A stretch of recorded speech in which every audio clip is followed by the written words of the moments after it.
Now I've got a story for you guys about Matt Gaetz and sexual improprieties. But wait, because I might have a surprising opinion on this one. Sharon, tell us the story. Yesterday, The Atlantic published a lengthy profile on Florida Representative Matt Gaetz, featuring several horrifying, absolutely horrifying accounts of Gaetz' sexist frat boy behavior.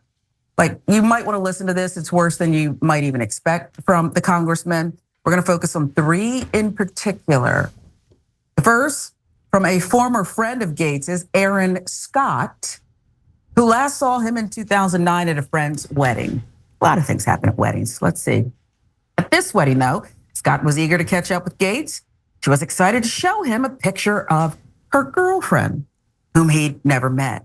She says later, at the bar, Gaetz passed around an image of his own, a cell phone photo of a recent hookup staring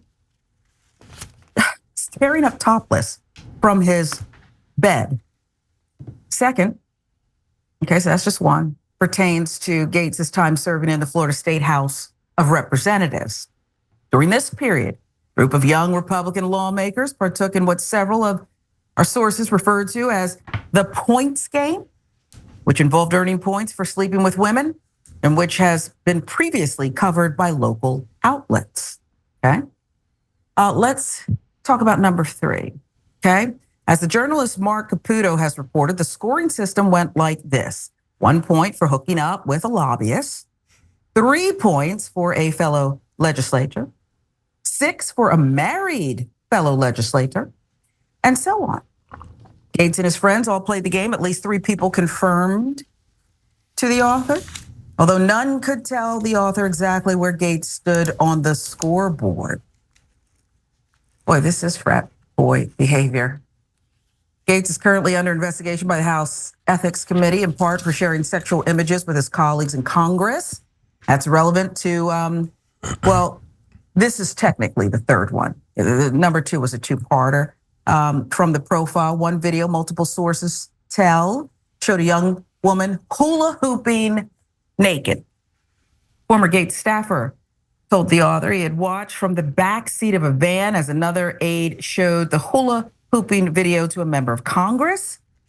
Quote, "Matt sent this to me and you're missing out," the aide had said. Maybe I played it up too much, Cenk and Ramesh, but I just don't know when he had time to do other things. Your thoughts on the profile, I guess, overall, but these details, very detailed. Pausing here to deliver some honest truth, as we do in our news coverage as well. TYT is facing challenges, guys, as the entire industry is. You know who could make the difference? You. If you hit the join button below, it's gonna make all the difference and keep us in business. We appreciate you, thank you. So there's more too that aren't just related to sex, so here's my caveats on this. So number 1, I don't care who he sleeps with. Number 2, I don't care if he pays for it at all. Don't care. Okay. Now, one of the girls that he's alleged to have slept with is 17. Now we care, and so that's obviously a very relevant issue. Second of all, him showing the pictures and then ranking points for sleeping with married legislators, etc. An absolute child, right? So I understand all this, but here's the caveat I want to give you. Whenever a populist rises up, and they could be good guy populists, they could be bad guy populists. Trump's a bad guy populist. I think Matt Gaetz is a bad guy populist, but he is a populist. So he's outside of the establishment and he challenges the establishment, I think 85% of the time in a very unhealthy way, okay? But 15% of the time in a pretty healthy way, against wars from time to time, against FISA warrants, FISA system, meaning spying in on Americans. He wants to regulate stock trading of the legislators, and he's teamed up with AOC and Ro Khanna, et cetera, to do that. So whenever the system is challenged in any way, they go and do investigations of that person. So whenever you do an investigation, especially of a guy like Matt Gaetz, the minute you lift up that rock, you're gonna find plenty of bugs coming out, right? On the other hand, I would say there's 535 members of Congress. You give me the resources to investigate all of them, and I will find 315 criminals for you at a bare minimum, okay? So keep in mind, why are they doing the investigation, right? Which is a separate topic from did he do it and should we condemn him for it? So those are two really important, because if you say, well, they did the investigation, but it turns out he slept with a 7-year-old, but so we should excuse that. No, I'm not sure about that at all, right? No, let's apply the law as it is, right? And so on the other hand, if you say, well, I found out something I don't like. Oh, he sleeps with women and ranks it. Oh, I hate him. So that's it, get rid of him. Let's go back to spying on Americans, starting more wars. No, those two things don't make sense. Don't conflate those two things. Ramesh, what do you think? Yeah, I was thinking a lot about how a few decades ago there was a scandal that took over everybody's attention, which was the former President Bill Clinton and Monica Lewinsky, right? And at that time, and I think we can look at it since, it was pretty crazy how that took over all of our attention and all of our media, and that was sort of seen as some horrible affront, even though that was a consensual relation between two adults. In one case, one a very young adult, but definitely someone who was in adult stage, post 21. And now think about this relative to where we were 30 or so years ago, right? This is not about sex, this is about power and corruption. And this is also, honestly, about how women are seen and perceived by the Republican Party. Starting with the man at the top, right? Trump. So, everything from Access Hollywood to comments he's made about Ivanka speak to how sort of the horse is out of the barn. I don't know if it's the right expression, but the horse is out of the barn when it comes to, everybody should recognize that the populist Republican Party is anti-woman, and obviously most dramatically we can see that in terms of like abortion policy and so on. So I guess it's just a way of saying that none of this is surprising. Consensual relations are fine. It's not my business how people maintain their marriages or relations or not.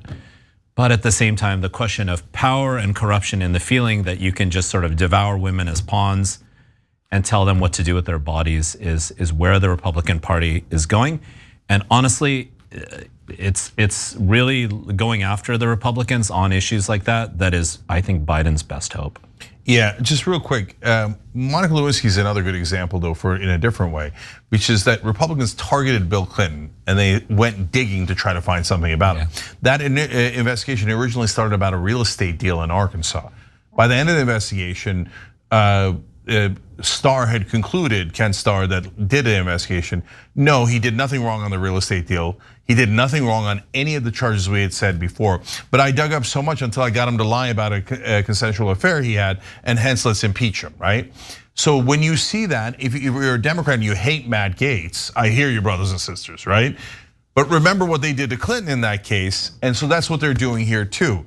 Anytime anybody is not in the establishment, they will be investigated. And so this one is not partisan. They'll do it to Republicans and they'll do it to progressives. So if I saw the media acting the same exact way for establishment politicians, then fantastic. Then I have no caveats. Full steam ahead. I want as much accountability for these politicians as humanly possible. But when you pick and choose and somebody is with the establishment and they almost never get investigated, and then you got guys who are challenging the establishment and they almost all get investigated, well, now I'm beginning to sense that groupthink and the invisible hand of the market is moving in a certain direction. Nevertheless, Gaetz said plenty of terrible things. So Sharon, back to you. Yeah, and I tend to think both of you make thought-provoking points, and nobody cared about Monica Lewinsky and nobody cares about the 17-year-old, but you're right. Let's investigate because they'll find something. It's like if the IRS comes after you to silence people who don't go with the flow. And when you think too, Cenk, about the politicians and mainstream and the embedded media that is with them, they know so many things that aren't reported. I mean, these are friends. These are, they're going to places, they're eating together, they're maybe going to a game, maybe having some drinks. So it's stunning. The piece, the profile was dedicated a lot to the way Gaetz grew up, very rich, very powerful, taking advantage of it, influential family. For decades, his father, Don Gaetz, ran a hospice company, sold that in 2004 for almost $500 million. Company was later sued by the DOJ for allegedly following false Medicare claims. The lawsuit was settled. Again, the Atlantic with this profile. Don also served as the superintendent of the Okaloosa County School District, another powerful position, and in the Florida State Senate, where he served as president for 2 years. Later, he became chair of the Triumph Gulf Coast Board, which is a nonprofit, designates money to local development projects. Now, according to some sources, Don still has a heavy hand in it. The counties that make up the Panhandle, one lobbyist told the author, are owned by the Gaetzes. According to the profile, Matt knew his family was rich and powerful and wanted everybody else to know it. I think we can see that. Matt had a credit card in high school, which was relatively rare in the late 90s, bragged about his real estate portfolio. Aaron Scott, that friend, told the author he was obviously much more well off than basically anyone else, or at least wanted us to think he was. Once Gaetz got into an argument with a student who had been accepted to a prestigious Dartmouth debate camp. Another classmate said the fight snowballed until Gaetz threatened to have his father, who was on the school board, call Dartmouth and rescind the student's application. So that's bratty behavior. It persisted through Gaetz's time in the Florida House. At the time, Don Gaetz was president of the Florida Senate, and the father and son pair was referred to, mostly behind their backs, but sometimes to their faces, as Daddy Gaetz and Baby Gaetz. The latter had a tendency to barge in on his father's meetings, hop on the couch, prop his feet up. Ryan Wiggins, a former political consultant who used to work with Matt Gaetz, told the author. All of this is not surprising. I didn't quite know how rich the Gaetz family was, the dynasty, and how much they controlled. But the behaviors that old friends, former friends discuss here doesn't surprise me a bit, this sense of entitlement. Where do you land on that in the Matt Gaetz that we see today? Yeah, so I'm not all surprised by that. I mean, he's got spoiled rich kid written all over him. I mean, I'll call my daddy and have Dartmouth rescind your letter. Like, that's unbearable in every way, right? At the same time, that's not a reason you get rid of a congressman. So the only legitimate thing they have here, in my opinion, is the sharing of the pictures and the 17-year-old. Now remember, they dropped the criminal investigation of this. Now it's mainly in the House Ethics Committee. And that goes to the point that I was making. That House Ethics Committee has let 1,000 things fly by without any concern at all, right? But Matt Gaetz and Kevin McCarthy had an all-out brawl. And Kevin McCarthy says that Matt Gaetz was against him because he was doing that investigation and letting it go forward in the Ethics Committee. Matt Gaetz says, no, he launched the investigation because I was a pain in his ass politically. So I don't know which one of those is true. I do know the Republicans don't have a great track record of accountability. So now they want to be accountable, have accountability on this one guy who they almost all hate. So that's an interesting thing too. Again, both things can be true. In fact, that's what our members think. So I'll give them read some of their comments for you guys, and then we'll go to Ramesh. Cray Cray Souffle said, yep, just thinking exactly that with Clinton, Cenk, about targeting politicians that you're against. Collecting Miscellany, on the other hand, says, Matt Gaetz can do whatever the hell he wants as long as it's consensual and between adults. If he's tracking underage girls or forcing people to view naked or sexually charged pics, they should throw the book at him, no matter what the original reason behind the investigation was. And Trista says, Cenk, please invite Matt Gaetz on TYT again and yell at him again. Okay. And I wanted to read that partly because we do the show with the members, tyt.com/team. Be part of our team, be part of the show. But the other reason is, guys, Matt Gaetz came on the show and I pulled no punches. And I asked him about the 17-year-old. So no one has a better track record of holding him accountable on that than I do.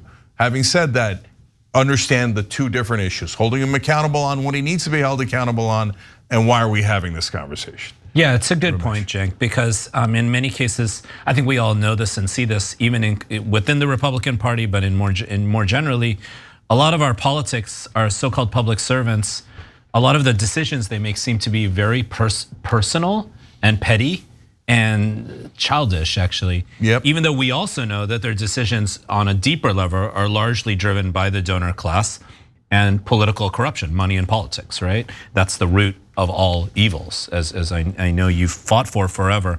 So in a sense, while Gaetz might be a populist in sort of taking different kinds of positions that might not fall within mainstream traditional lines, he's not really an exception at all when it comes to being like a spoiled elite rich kid who obtains power and is sexist, at the minimum we can say.